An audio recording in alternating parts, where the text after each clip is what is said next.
And hello, everybody. You're very welcome to a new episode of Redefining Cybersecurity here on the ITSPmagazine podcast network. This is Sean Martin, your host, where I get to talk about all kinds of cool things cyber, chatting with cool people who know way more than me, anyway, which is not hard to do, as they do a lot of work for the community and help organizations secure the business and help them protect the revenue that they are all trying to generate. And that's no small feat, of course. If you're listening to this, you probably have a handful of challenges that you're facing every day as a security leader. And the complexity only grows when you start to pull all the components, nuts and bolts together to make something bigger, and you end up with a supply chain that makes it all happen. Yet another angle that you get to explore and understand as a CISO and a business leader. And nobody better, I think, to have a conversation about red teaming that baby. Let's red team the supply chain. Paul McCarty, it's good to have you on the show, man. Thanks, buddy. Thanks for having me. I appreciate it. It's good to see you again. It's been a bit now. I think we're on opposite sides of the world now, but we got to meet in person a few years back at RSA conference. I think it was the Innovation Sandbox, and I've been watching you grow and do some cool things. And as with a number of my conversations, they're usually triggered by a post that I saw. And I think this is no different, where you put something on LinkedIn about red teaming the supply chain. I'm like, let's talk about that. Come on, Paul, let's have some fun. So it's good to see you, man. Glad you're with me. Thanks, buddy. LinkedIn for the win, right? Exactly. Good, better or worse. A lot of my inspiration comes from there.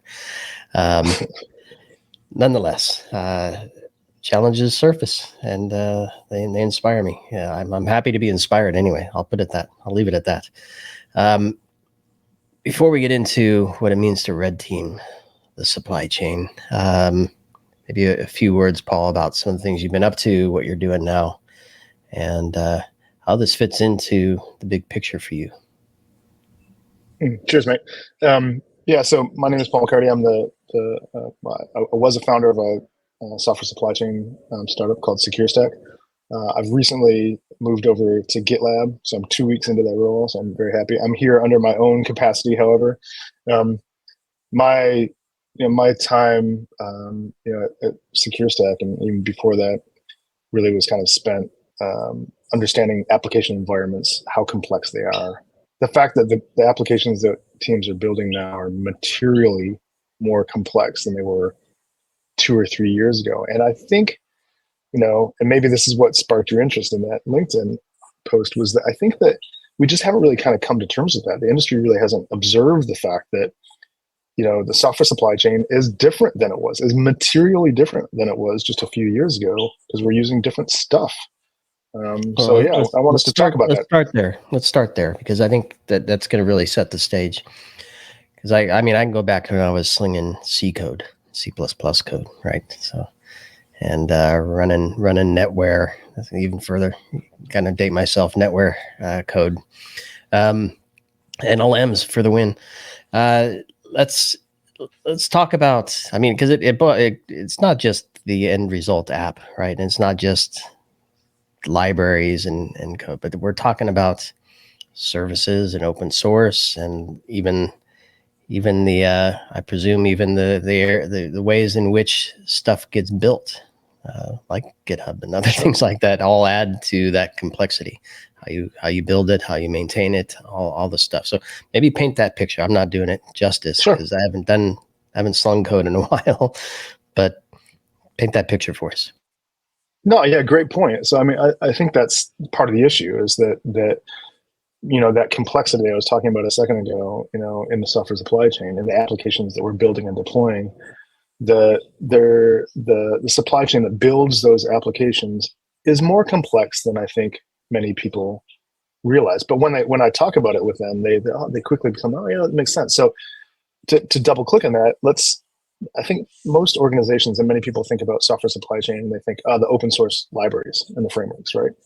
And there's a lot of focus inside of our industry right now on, those libraries and those, and making sure, attesting that those libraries and those pieces of third-party code that we're bringing in are secure.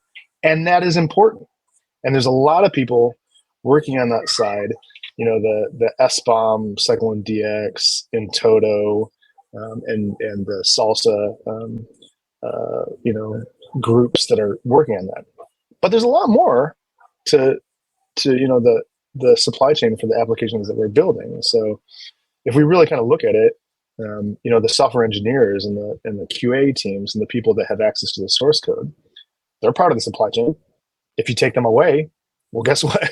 You don't have a working application. You can't build your application. Yeah, exactly.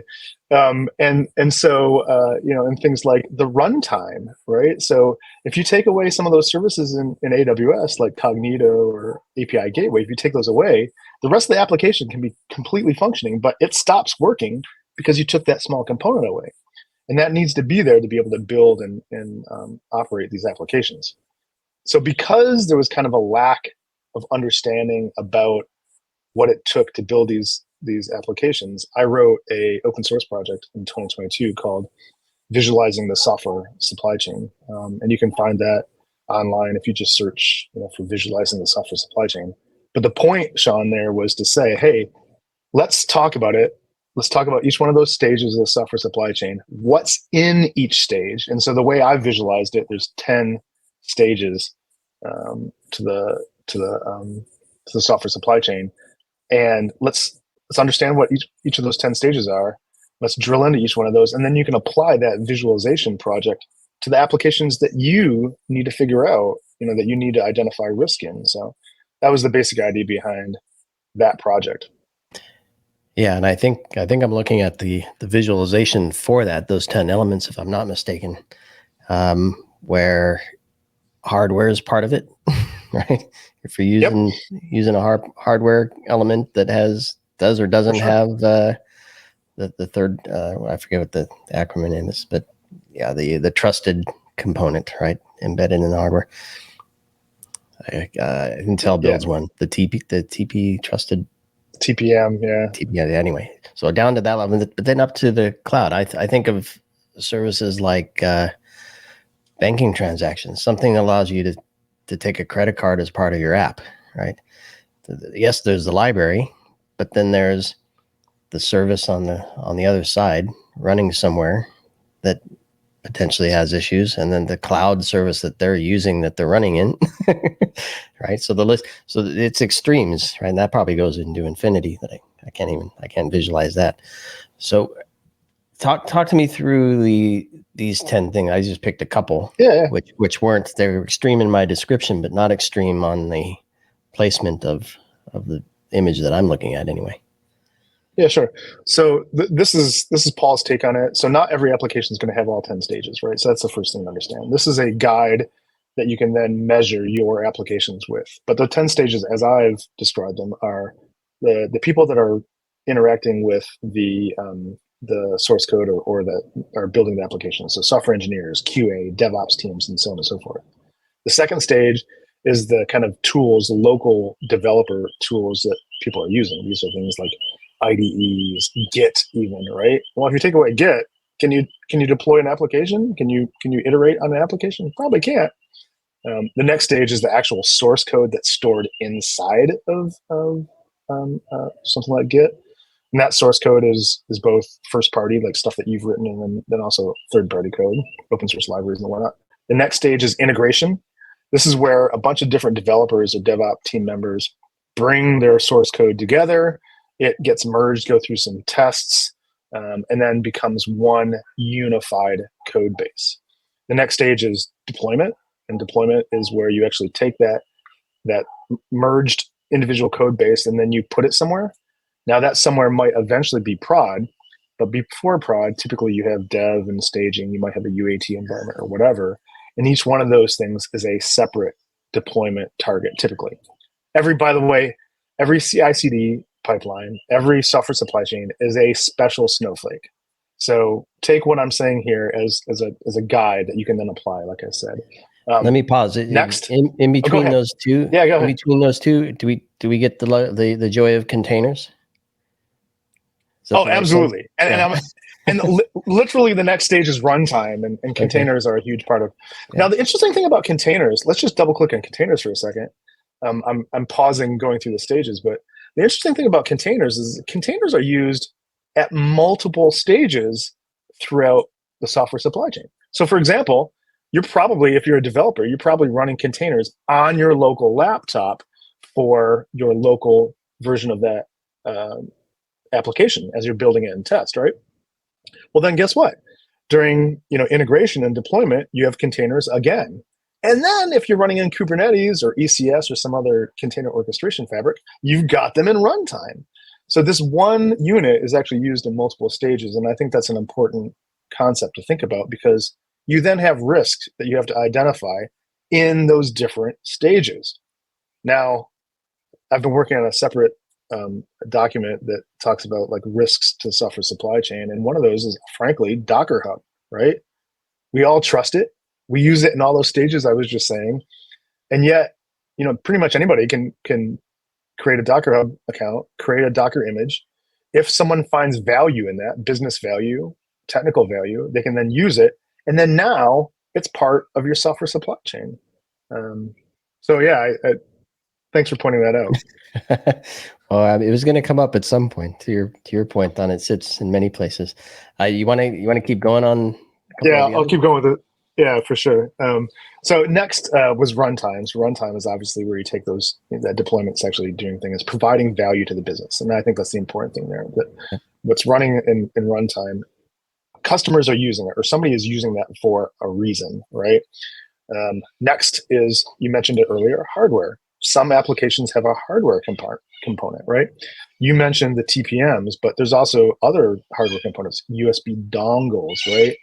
Some of the POS systems that I'm aware of use special dongles for their licensing. If you take that away, well, the application can't run, right? Things like YubiKeys, even, you can make the argument that if you're using YubiKeys, your developers are using that to interact with their SCM provider. Without that YubiKey, well, guess what? They can't log into their SCM provider. So next is DNS, and this is kind of an interesting one. But the reality is, most of it always DNS. If it's not DNS, it's regex, right? DNS. The idea that our customers are using applications, and often those applications have, a web portal. There certainly are APIs underneath that you're not aware of that are being called. So the reason DNS is on this list is that each one of those endpoints, each one of those services this application needs to run, typically is going to have a DNS name. Most of the time nowadays it's public. 10 years ago, that wasn't the case. We'd run dev and test and staging. That would be in a private IP space with private DNS name resolution. But now, most of the time, dev, staging, and UAT are also public with prod. And that's another thing we can get into. But anyhow, next is services. Services are the third-party services that you pull in. So you can think about those as things like your payment gateway. If your payment gateway doesn't work, if you can't get to it, well, guess what? People can't buy stuff from you. So your application, it no worky. Things like identity providers. Or if the service, the libraries and the services the payment gateway is using. 100%. Well, and at each stage across the software supply chain, there are additional dependencies, right, behind each one of those stages. So, for example, Braintree, which is owned by PayPal, there's an endpoint that they use, but it also requires an SDK, a software development kit. So, there's multiple kind of components and dependencies along the software supply chain that sometimes people don't realize how many kind of things there are there. But finally, the last stage in Paul's version of the software supply chain is the cloud. Now, the cloud is interesting because nowadays, a lot of us are using cloud services as part of the application. It's not just deployed in the cloud, right, which is one issue, but it uses services in the cloud. Things like API gateway, identity providers, Lambda, security services. Exactly, yeah, 100%. So those cloud components can serve multiple roles inside of the application. So that's the 10 stages of Paul's version of the software supply chain. I love it. But That's coming out of my 30 years of working with applications. So I think I got it all covered. There's a few days in there, and we talked about this briefly, very briefly before we started recording. What I've coined the workflow bill of materials, which is all of that together, not just in an app, but multiple apps, multiple clouds that achieve some business outcome. So that's onboarding a customer, to letting them buy something, to shipping that something to them, to managing the return, to keeping them as a customer back with the marketing services and their solutions and everything. And in there is business logic, right?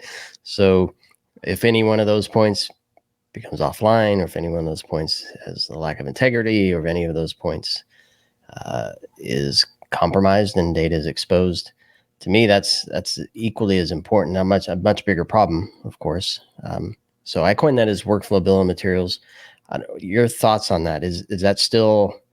Do you work up to that point, or do you, from a risk perspective, do you work down and say this is the most important stuff? I work down to make sure the tree now is safe versus all the stuff in the tree supports a secure workflow. Well, the answer is yeah. I'm concerned with it, right?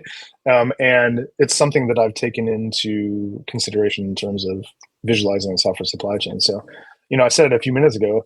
These applications we're building that are more complex than they ever have been deliver business value for somebody. Otherwise, they wouldn't exist, right? So, when you're threat modeling your software supply chain, you have to take into account that business value and what are the pieces that deliver that business value to the end customer, whether those are internal customers or external customers or whatever. And I've actually come up with a framework to help threat model the software supply chain that's called VBP, Value, Behaviors, and Patterns. And the idea there is that you ascertain the value of each component of the software supply chain, as well as the application or the target as a whole. You identify behaviors that individual humans, are exhibiting inside of the software supply chain. So your developers, do they sign their Git commits? Are they using YubiKeys, things like that, right? These are behaviors at the individual level. And finally, patterns. Patterns are things that the company as a whole or departments inside of the company exhibit that can be then used to target, to attack. So those behaviors and those patterns are the things that either individuals or the organization exhibit, and the value is what is the benefit I can get out of targeting this thing. So that's VBP in a nutshell. Oh, that's fantastic. And the first thing that comes to mind is I'll relate it to the SCADA or the ICS world, where they're built with defaults and they're used with defaults. And I can only imagine the number of things in the software supply chain that are used off the shelf as is. We plug it in, it does what it's supposed to. We take zero effort to understand how its configuration or its interaction with other stuff leaves us open. I don't know. That's my sense. 100%. Yeah. Well, and 5 or 10 years ago, those systems, would have been hidden, obfuscated, right? Were they on the internet? Many of them were. Well, now, unfortunately, you've got Shodan and Census and security trails just pointing this out. And so the bad guys have visibility into the software supply chain or the supply chain, but we, the people on the good side, don't have the same visibility. So this is part of the problem, is that we haven't kept up with the tools that the bad guys are using. And that's yet another reason that we need to visualize this thing, the software supply chain, better, so we can understand how we can take advantage of those same tools. All right. So you talked about your framework, the three pieces or the model, I should say, to understand the threat, which probably shapes how and where you target your assessments, which is what I want to get into now. So red teaming, I don't know. Can you describe red teaming as part of a bigger picture? You want to paint that first in terms of understanding for sure the exposure? Yeah, and so I think a really important thing to state at the beginning is that red teaming has evolved very quickly, recently especially. So red teaming typically is the act of offensively attacking typically your own company's resources, but people do it in third party as well, to identify gaps in security controls, right? So typical red teaming, a lot of people think about physical penetration tests and sending a red team in there, right? Because we're drawing a connection to the military when red teams were physical teams that kicked down doors and shot bad guys, right? So red teaming now is evolving very quickly, and that's something that I've kind of been pushing for a while, which is that we need to be thinking about these more nuanced attacks inside of, say, the software supply chain. And that's what I've been hired to do at GitLab, but it's also what I've been doing in my own capacity for years. I use the VBP framework to identify, where the easy soft bits are inside of a software supply chain, and then I go and attack those things, and that's what I do, and that's part of my jam. So it makes you tick. That's why you get up in the morning. I like it. All right. So, and because there's not a lot of visibility, there, because there's not a lot of visibility there, you can do things that you can't do in the kind of traditional red teaming world, where there's lots of visibility, there's lots of instrumentation, right? You've got SOCs and people looking at this stuff. You don't in the software supply chain. Yeah, and I think you mentioned SOCs. What is the analyst going to be looking for? Right? Are they watching app logs? I don't know. 100%. Yeah. So talk to me about how you set up a program then. Well, let's assume we're doesn't have to be regulated, but I'm just thinking of a bank that does stuff for a healthcare organization that does stuff with important data. And we want the transactions are also important in many cases. So how you're building something for, let's say, an end user, you really want to make sure that thing's solid. How do you build a program for that? Yeah, really good question. So red teaming is part of an offensive security strategy, an overall offensive security strategy, right? And so traditionally we've had things like penetration testing and bug bounty as part of that kind of overall strategy.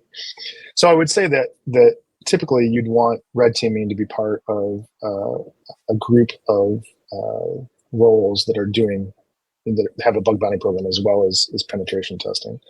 And that's important to me because one of the best things you can look at as a red teamer, as an internal red teamer specifically, is your bug bounty issues coming in, right? These are people out there in the field, looking for stuff, and you can leverage that, internally to identify. So these are, you're leveraging the crowd, as it were, to bring data to you to then help you do that VDP and find these areas. But back to your question about how you set up a program, I think having a history as an organization of penetration testing and bug bounty are important, right? Because then a red team has a foundation to build on top of. And I think that meaning you don't start with a red team, you have to have some foundation first. Yeah, I mean, I think typically you do. I don't think you have to. I don't want to speak in absolutes. Okay. I don't think you absolutely have to. I can think of a few kind of SaaS companies that have red teams that maybe haven't had that traditional historical kind of pen testing and bug bounty background, but I think it helps, right? It helps because it sets a foundation. But assuming that you have those things in place, you can take findings from penetration tests or issues coming in to a vibrant bug bounty program. And by the way, you have to make your bug bounty program vibrant, which means that you have to pay enough to encourage the best hackers to be finding issues. But you can take findings from your penetration tests or your bug bounty. You want to set the scope properly so you actually get meaningful stuff too. 100%. Don't be scared and limit to the stuff you probably could have found yourself anyway. Yeah, 100%. If you limit the scope on that, so here's the thing: is you limiting the scope guess what? You're not limiting the scope for the bad guys. Right?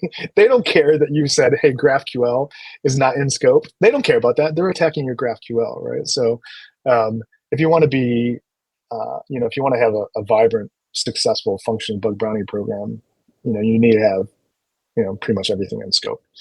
But anyhow, aside, back to your question, taking those findings from those other kind of traditional offensive security practices and then using them to build red team operations on. Now, I said at the start of this question that red teaming has evolved. I think the other thing is that traditional red teaming was very operation specific. You start planning for it.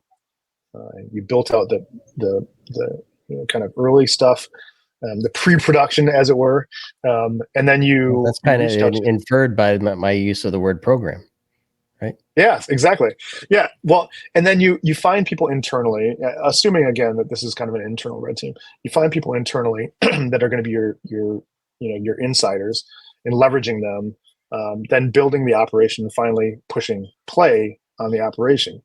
And that's a relatively short-lived thing. And then at the end of it, you bring your findings back to the organization. You burn all of your red team collateral, right? And you start preparing for the next one, right?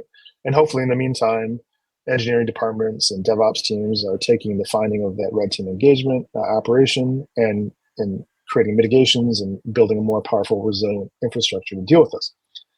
Here's the thing. So that's not how the bad guys work, right? And the bad guys are there's a constant fabric of attacks that are happening to organizations. And your red team needs to kind of evolve to be like that, right? Because ultimately the red team is pretending to be adversaries. And you're trying to it's a race, right? You're trying to get to a finding before the bad guys get to a finding or until they can leverage that. So one of the things I've been advocating for a long time is what's called continuous red teaming. And so this is a slightly different model. This is a model where you're building many kind of continuous overlapping functions that run for a long period of time. You're not necessarily burning the collateral at the end of that operation because you're using that for other things that you're laying on top of that. And this is particularly important if you want to red team the software supply chain, because you and I talked about the fact there's 10 stages there. There's a lot of scope. There's a lot of attack surface there. If you're doing one thing, you're missing a whole bunch of other things. So you want to be able to build on top of a layered approach: defense in depth, attack in depth, right? So that's connecting them all. Connecting them all. 100%. Picturing. So the diagram I was looking at is linear, and but clearly it's partially a build process, partially stacked elements, partially a process, right, that circles. And it could be linear as well. But I guess the point is things will overlap. They'll connect the hardware and the software, or I don't know, I'm making stuff up here, but anyway, things will connect. The combination of those two create new things to explore.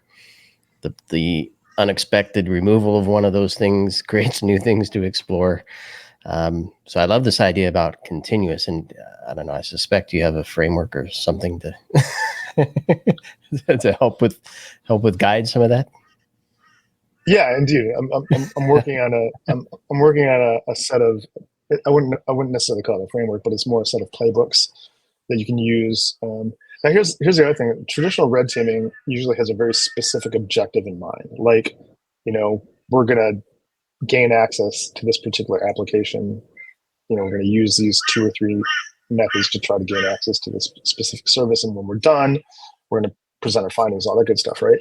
Now, the thing with continuous red teaming is that you don't necessarily know exactly what the objective is, because to your point, where these things interlap and connect, you're pivoting within the red team, the continuous red team operation. So as an example, let's just say that, you have been tasked with perhaps, finding whether or not a new set of cloud applications are secure, right? So one part of that continuous red teaming function might be, attacking the software engineers and the software libraries, the third-party libraries that are being used inside of that. a good example is maybe like a JavaScript runtime, right? There's a bunch of new JavaScript runtimes that exist out there. Maybe because they're new, maybe part of your continuous red team operation is going to be attacking those. But at the same time, you need to see how that actually works when it's running in Azure or AWS, right? So there's a feedback loop that's happening inside of continuous red teaming that doesn't necessarily happen in a very more narrowly scoped kind of traditional red team operation. So 100%, you're right. It's like, how do those things connect? You don't necessarily know until you get into it, and you've got 2 or 3 things going, and you think, oh, now this AWS component comes in. Let me add something to the mix there too as well. So I'm wondering, this is the view from I'm a risk manager. I have a security team.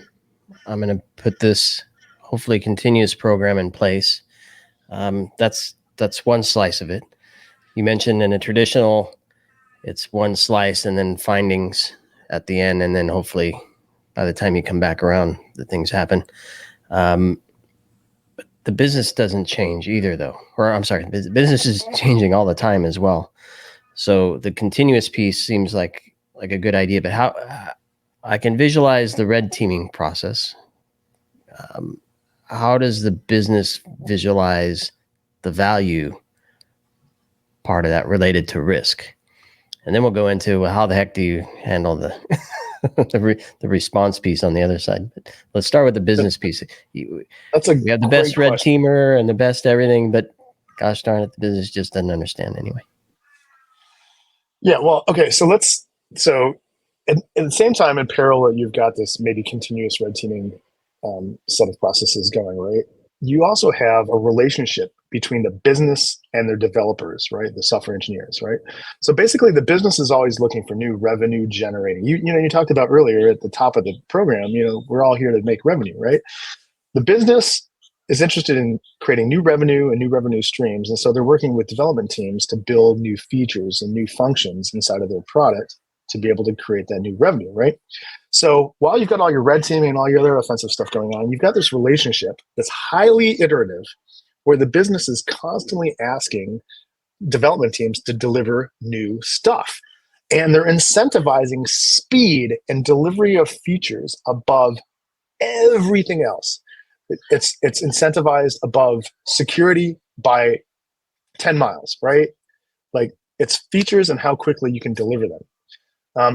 And so there have been certain kind of interesting changes in the way that we build applications over the last just 2 years, like literally a very short period of time, based on this highly iterative thing. So for example, many teams are moving towards mono repos. The idea here is where you put a bunch of different sub repos. So you'll have like some JavaScript and some Python and some Go all in one big repository. The idea here is that you want to create a more kind of tightly coupled relationship between these things. It's kind of anti-pattern to microservices. These mono repos have become very popular. There's a lot of talk about monoliths being the right model inside of software development for certain kind of web application centric things. So if you have a monolith, you've got mono repos. Is it like a platform component in one big bubble? That's what I'm visualizing.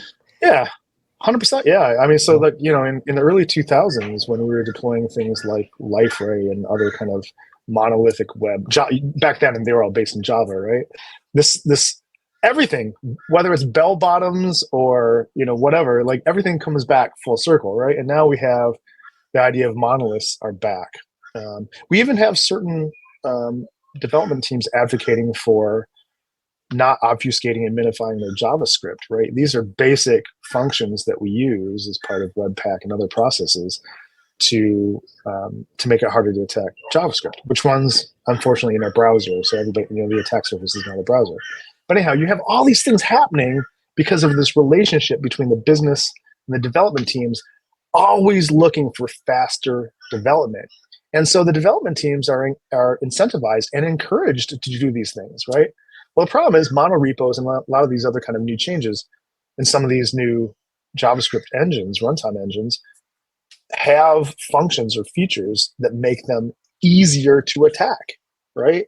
A mono repo, because it's got a bunch of different applications inside of it aren't necessarily getting the same security scanning that they would if they were separate repositories. That's one of the biggest things I've noticed with monorepos is that you'll have portions of these things that are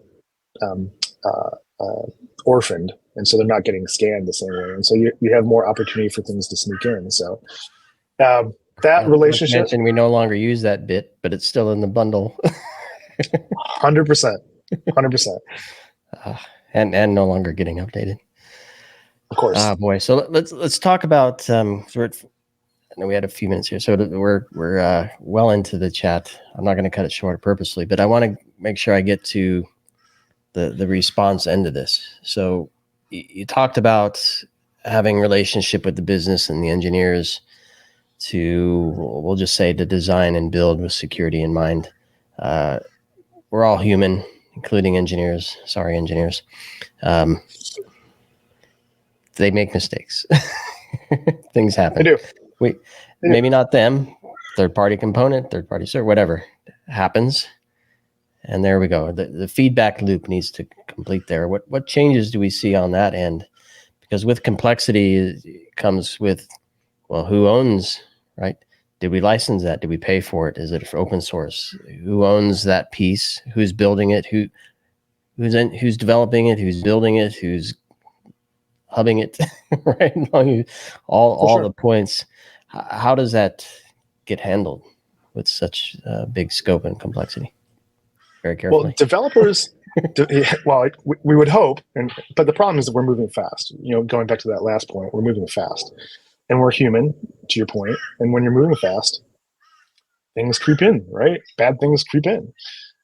So first and foremost, software engineers deliver software engineering. They're not security, specialists. And for us to expect them to both be able to deliver iteratively quickly and to do it in a secure way, those two things are at loggerheads, right? Now, can you use this whole shift left movement, trying to encourage developers to do things in a more secure way and secure by design? That's all good and well, and there are things that you can do. But the reality still is that there's a challenge there where those two things are, they're butting up against each other, right?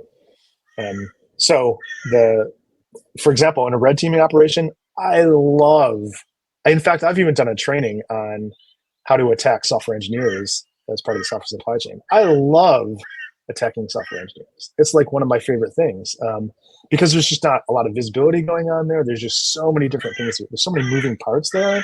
The way that software engineers interact with the source code repositories and source code management tools, there's just a lot of opportunity there for attack. And it doesn't seem like many other organizations are doing that. And certainly red teams traditionally that hasn't been in scope for red teams. And that's part of what I bring is that for me, that's 100% in scope for sure. That's the SESE village at DEF CON. Social engineering, software engineer village. Well, yeah, I mean, it's not just software. It's not just social engineering either. It's just the fact that I think many engineers don't realize how many layers of dependency are inside of the things they use every day. Like their library that they're using, it hasn't changed for maybe 4 or 5 years, right? But it's calling other scripts, pre and post install scripts and other dependencies that can change. It's calling things from CDNs. Well, guess what? Why don't you attack the CDN, right? There's a lot of places here for us as red teamers to probe and test the way we have it in the past. So game on. So let me ask you this, and it's a question that I ask almost every guest, depending on the conversation, of course. But you touched on a little bit that there's the shift left movement. We could hope the engineers build better, secure by design, all that stuff. It's a valiant effort. I think it moves the needle to some degree, better than not doing it. But going further left, back to the business, and I want your perspective based on the red teaming results. So not just feeding the engineers, we need to update this library, or we need to change the way we call it, or whatever it is we have to do. Move over further, and to the business, we say, well, let me take one step back.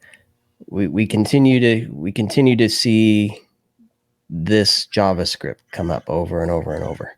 So the advice to the engineering team is let's evaluate that. Maybe there's a different way to use the script, pick a different script, whatever it is, different library. Move that further. Is there a way to guide the business to say, what are you trying to accomplish? And can we reevaluate the way we're accomplishing it to where we don't even have to worry about that thing that keeps biting us?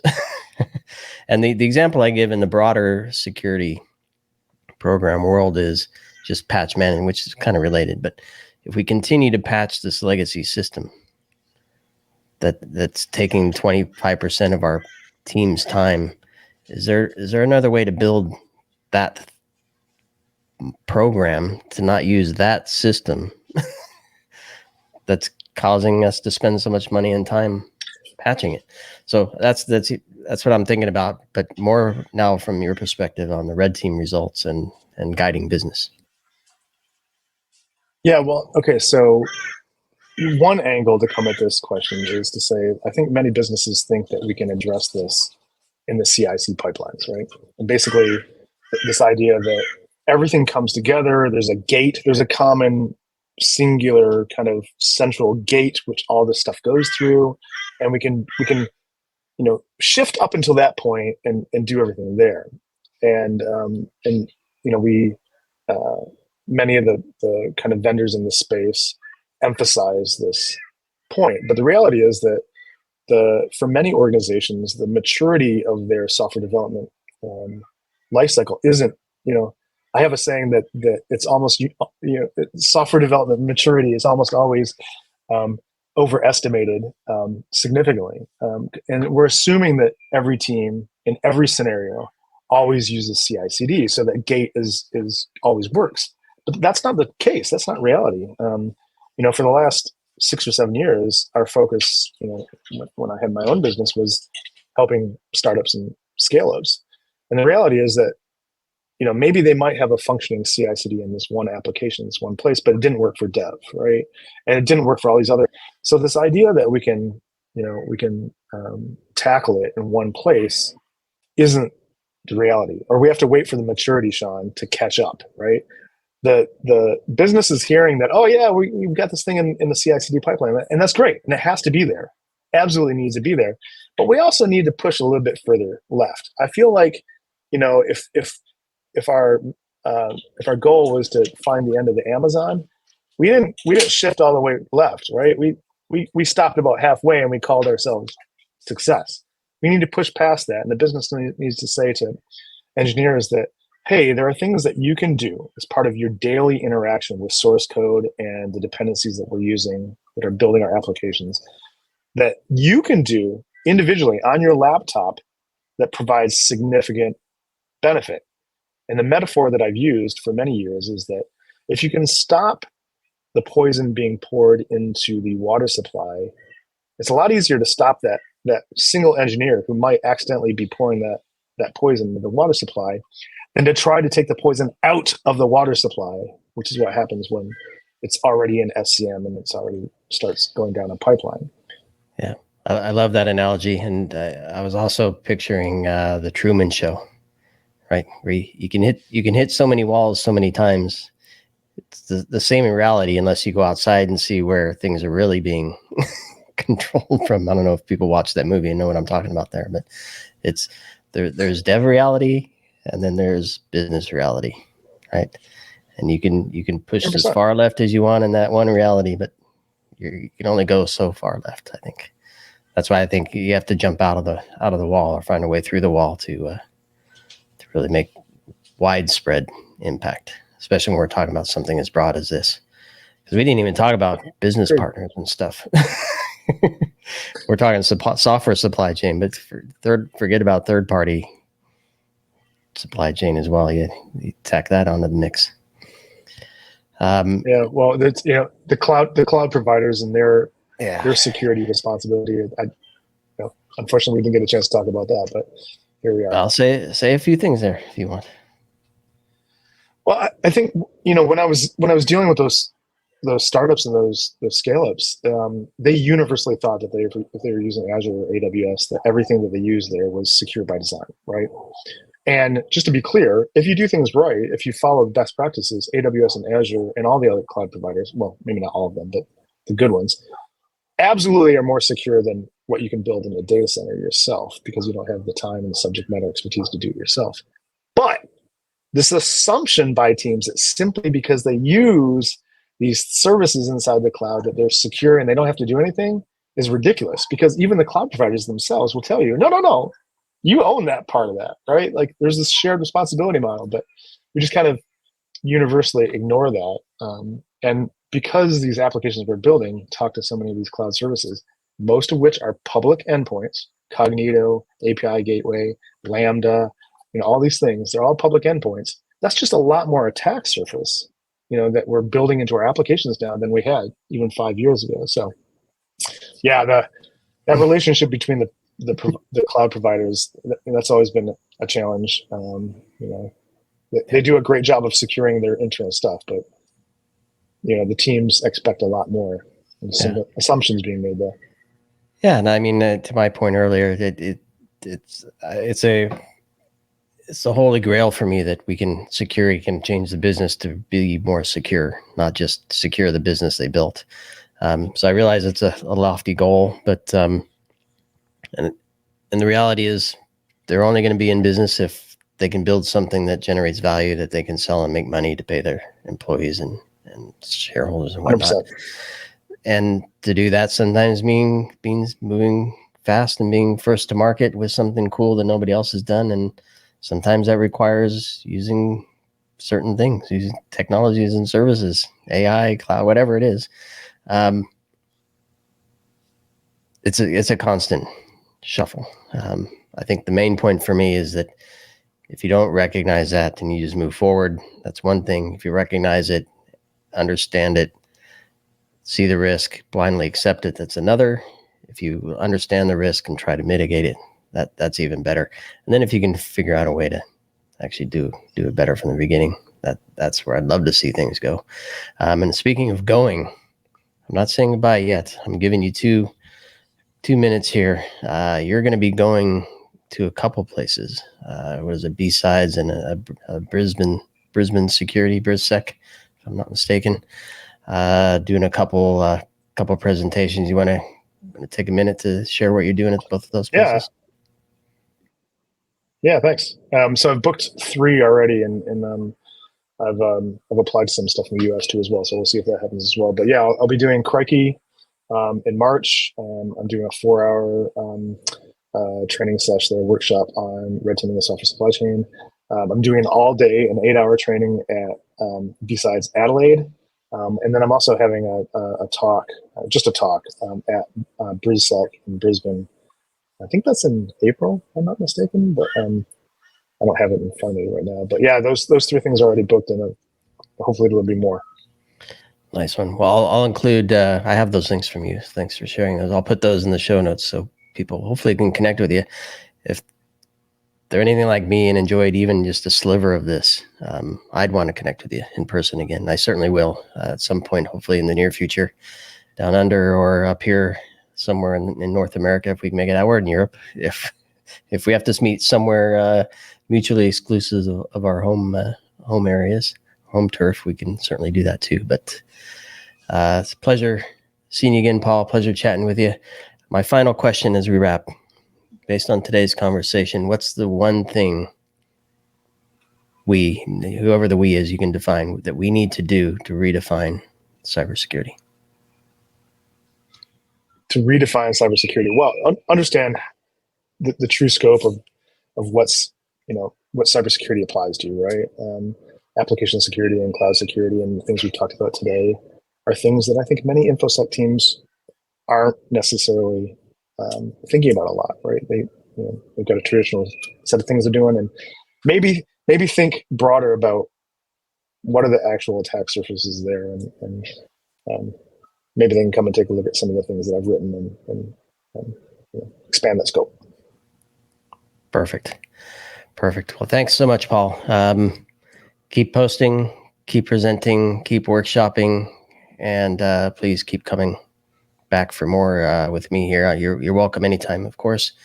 And for everybody listening, I'll be sure to include a LinkedIn post just because we referenced that, some of the stuff that Paul's going to be doing at some events over the next month or two, and any other links that he thinks would be useful to help people think differently and more broadly about cybersecurity as we all work together to redefine cybersecurity.